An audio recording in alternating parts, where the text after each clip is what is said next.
నమస్తే. ప్రస్తుతం మనతో పాటు సీనియర్ జర్నలిస్ట్ భరద్వాజ్ ఉన్నారు. ఆయనతో మాట్లాడదాం. నమస్తే సార్. నమస్తే. సార్, 'రాజ్ తరుణ్ లావణ్య' విల్లా గొడవ ఆల్రెడీ స్టార్ట్ అయ్యింది. ఇప్పుడు అదే ఒక గొడవ స్టార్ట్ అయ్యింది అని అనుకునే లోపల హరియానా ఎంటర్ అయ్యింది. హరియానా ఎంటర్ అవ్వడంతోనే మొత్తం కథంతా రివర్స్ అయిపోయింది. ఏంటంటే 'రాజ్ తరుణ్‌తో పాటు నేను ఉంటాను. రాజ్ తరుణ్ నావాడు' అన్నట్టుగా మాటలున్నాయి. సార్, అంటే ఎలా చూడొచ్చంటారు? ఇటొక పక్క లావణ్య ఒంటరిది అయిపోయిందనుకోవచ్చంటారా? అంటే లావణ్య, రాజ్ తరుణ్ నావాడు అని చెప్తూ వస్తోంది ఇప్పటిదాకా. ఇప్పుడు హరియానా ఎంటర్ అయ్యి అతను నావాడు అంటున్నటువంటి ఒక ఆడియో బయటకొచ్చింది గానీ, ఇంకా ఆవిడ రోడ్డు మీదకొచ్చి మాట్లాడటం మొదలు పెట్టలేదు. అవును. ఉంటే ఉండి ఉండవచ్చు. అలాగే ఈ అమ్మాయి కూడా నిజానికి ఇది వీళ్ళు కూడా రకరకాలుగా మాట్లాడుతున్నారు గానీ, నైతికత అనే యాంగిల్‌లోకొచ్చి మాట్లాడుతున్నారు గానీ, వాళ్ళిద్దరి మధ్య ఒక రిలేషన్ నడిచుండొచ్చు కొంతకాలం. ఆ టైంలో వాళ్ళిద్దరూ కలిసి ఆ ప్రాపర్టీ అక్వైర్ చేసేశారు. ఆ అక్వైర్ చేసినటువంటి ప్రాపర్టీలో మా డబ్బులు కూడా ఉన్నాయని ఆ అమ్మాయి ఆర్గ్యుమెంట్ మాత్రమే కాదు, ఆ అమ్మాయి తండ్రి గారు కూడా చెప్పాడు. నేను ₹1,00,00,000 వరకు ఇచ్చాను అని. సో, ఇప్పుడు ఆ విల్లాకి సంబంధించి ఆ విల్లా ఏదో 12,00,00,000 ఎంతో చేస్తుంది అంటున్నారు. హ్మ్. ఆ విల్లా గొడవ దానిలో ఈ అమ్మాయికి ఒక సెటిల్‌మెంట్ జరగాలి. ఒక ఫైనాన్షియల్ సెటిల్‌మెంట్ జరిగితే ఈ గొడవ సమస్య పోతుంది. ఇది సెటిల్ కాకుండా అతను ఎవరితో ట్రావెల్ అయినా గానీ, ఈ అమ్మాయి దాన్ని తీసుకొచ్చి మాట్లాడే ప్రయత్నం చేస్తుంది. అలాగే ఈ అమ్మాయి మీద కూడా అతను మాట్లాడే ప్రయత్నం చేశాడు. మస్తాన్ సాయికి, ఈ అమ్మాయికి ఒక రిలేషన్ నడిపి ఉంటే ఉండి ఉండవచ్చు. అది అప్పుడు గతంలో ఇష్యూ గాదు. ఇప్పుడు ఇష్యూ అయిందది. హ్మ్. అలాగే శేఖర్ భాష దాన్ని ప్రధానంగా తీసుకొచ్చి, ఆ అమ్మాయి ఎవరెవరితోనో తిరుగుతోంది. రాజ్ తరుణ్‌తో ఆ అమ్మాయికి ఉన్నటువంటిది ఒకప్పుడు సంబంధం ఉంది గానీ, ఇప్పుడేం లేదు. ఆ అమ్మాయి చాలా దుర్మార్గురాలు అన్న పద్ధతిలో అతను ప్రొజెక్ట్ చేస్తున్నాడు. ఆ చేస్తున్న టైంలో వీళ్ళు హరియానా అనేటువంటి ఇంకో క్యారెక్టర్‌ని ఇంట్రొడ్యూస్ చేశారు. Counter part. హ్మ్. దాంతో ఇప్పుడు ఆ అమ్మాయి బయటకొచ్చి ఏదో ఒకటి మాట్లాడాల్సిన పరిస్థితి కల్పించారు. ఈ గొడవ అంతటికి ఎందుకు సాగుతోందిది? ఈ మదర్, ఫాదర్‌ని లోపలికి అలౌ చేయకపోవడం. మేము అలౌ చేస్తాం గానీ, వాళ్ళెవరినో తీసుకొచ్చి మా మీద దాడి చేశారు. లేకపోతే మేమెందుకు అలౌ చేయమని ఆ ఫాదర్ మాట్లాడటం, లావణ్య ఫాదరు. ఇదంతా ఎందుకు జరుగుతోంది అంటే ఖచ్చితంగా ఇది ఆస్తి గొడవే. ఓకే. ఆస్తి గొడవ. ఇక్కడ చాలా రిలేషన్స్ ఉన్నాయి. ఈ రిలేషన్స్ ఏవి తప్పు అని అనటానికి ఎవరికీ హక్కు లేదు. హ్మ్. ఎవరు ఎవరితోనైనా, ఎప్పుడైనా, ఏ రకమైన రిలేషన్‌లోకైనా వెళ్ళవచ్చు. కానీ వెళ్ళేటప్పుడు ఎంత గౌరవప్రదంగా వెడతారో, ఆ రిలేషన్ నుంచి బయటకొచ్చేటప్పుడు కూడా అంతే గౌరవప్రదంగా రావాల్సినటువంటి అవసరం ఉంటుంది. అవతల వాళ్ళని అవతల వాళ్ళ జీవితాలు డిస్టర్బ్ కాకుండా బయటకి రావాల్సుంటుంది. హ్మ్. ఎంట్రీ ఎంత ఇంపార్టెంటో రిట్రీట్ కూడా అంతే ఇంపార్టెంటు. ఇది సరిగా తెలియక ప్రాపర్‌గా వ్యవహరించకపోవడం వలన ఇలాంటి గొడవలు జరుగుతూ ఉంటాయి మన సమాజంలో. అలాంటి ఒక గందరగోళమే లావణ్య, రాజ్ తరుణ్ గొడవ.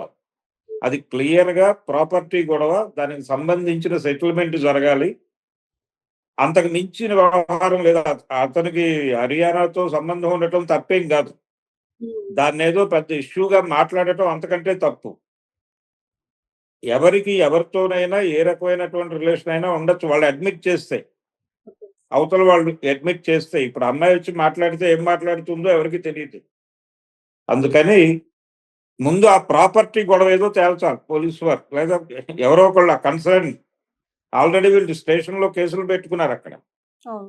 నార్సింగ్ పోలీస్ స్టేషన్‌లో వీళ్ళకి సంబంధించిన కేసులన్నీ అక్కడే ఉన్నాయి. సో, వాళ్ళు ఒకసారి మొత్తం అందరిని కలిపి కూర్చోబెట్టి, ఆ అమ్మాయికి ఏం గావాలి?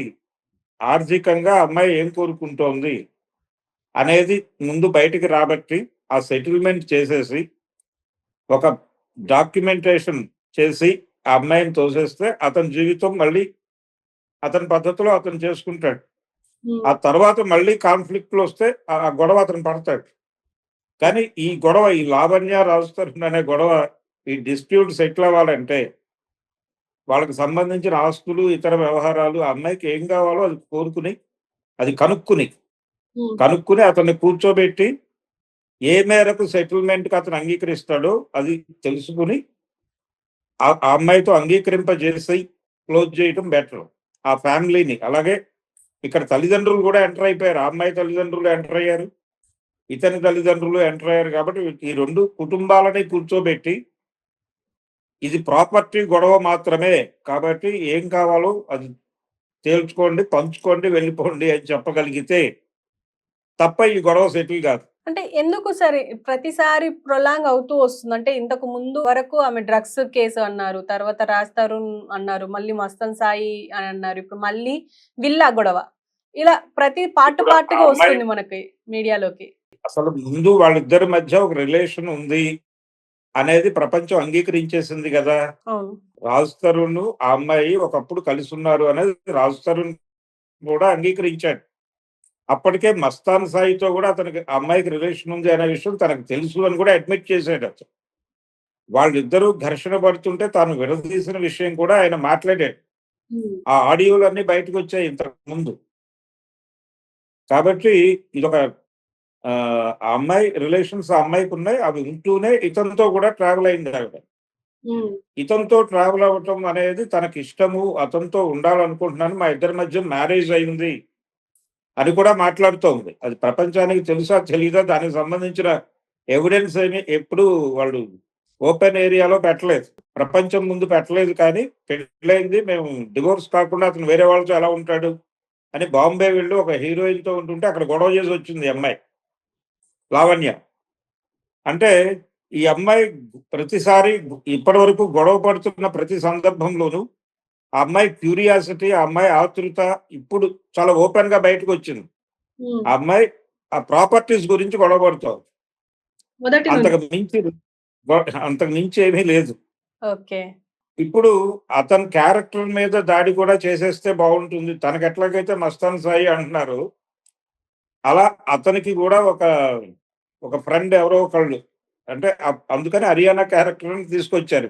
ఓకే. వచ్చి ఆ అమ్మాయికి, అతనికి ఏదో ఉంది. ఆ అమ్మాయి అతన్ని తన వైపుకి తిప్పేసుకున్నది. ఇంతకుముందు బాంబే హీరోయిన్ ఎవరో మాన్వి అనేటువంటి ఒక అమ్మాయి మల్హోత్రా. ఆ అమ్మాయి తన వైపు తిప్పేసుకుంది. వాళ్ళ ఇంట్లోనే ఉంటున్నాడు అని ఒక గొడవ. హ్మ్. అంటే అతనికి అనేక రిలేషన్స్ ఉన్నాయి. అంటే అతను స్త్రీలోలుడు.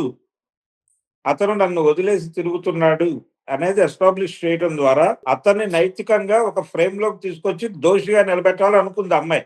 ఈ అమ్మాయిని కూడా అదే ఏరియాలో దోషిగా నిరూపించడానికి మస్తాన్ సాయి ఇలాంటి రకరకాల డ్రగ్స్ ఆ అమ్మాయి అరెస్ట్ అయ్యి జైలుకి వెళ్ళింది. ఆ రిమాండ్ రిపోర్ట్‌లు హ్మ్. అవన్నీ తీసుకొచ్చి ప్రపంచం ముందు పెట్టారు. దీని ద్వారా ఏం చేస్తున్నారు వీళ్ళు? ఒకళ్ళ జీవితాన్ని ఒకళ్ళు తవ్వి రోడ్డు మీద పడేస్తున్నారు. ఇది రోజువారీ డిస్కషన్‌గా మారిపోయింది ప్రపంచానికి. అందుకని ఇమ్మీడియేట్‌గా అసలు ఇది చాలా ఇంట్రెస్టింగ్ స్టోరీ. హ్మ్. ప్రెజెంట్ డే హ్యూమన్ రిలేషన్స్ ఎలా ఉన్నాయి అనటానికి 'లావణ్య రాజ్ తరుణ్' కథ తీసుకొని అద్భుతమైన సినిమా తీయొచ్చు. ఈ పాత కథలు, పాత క్యారెక్టర్‌లు తీసుకొచ్చి సినిమాలు తీసి హింసించే కంటే కూడా, ఈ కొత్త కాన్‌ఫ్లిక్ట్‌లని ఎలా అర్థం చేసుకోవాలి అనే ప్రపంచం ముందుకు వస్తే బావుంటుంది. ఓకే. అయితే ఇక్కడ వీళ్ళిద్దరి గొడవ ప్రాపర్టీ గొడవే అంతకు మించి ఏమీ లేదు. ఆస్తి తప్ప మరొకటి లేదు. అందుకని ఈ ప్రాపర్టీస్ ఏవున్నాయి? ఏం కలిసి అక్వైర్ చేశారు? ఆ అమ్మాయి ఏం కోరుకుంటోంది? ఆ కోరికలో ఉన్న సబబెంత? అనేది కూర్చోబెట్టి పోలీసు వారు తేల్చి ఒక సెటిల్‌మెంట్ చేసి పంపించేస్తే గొడవ వదిలిపోతుంది.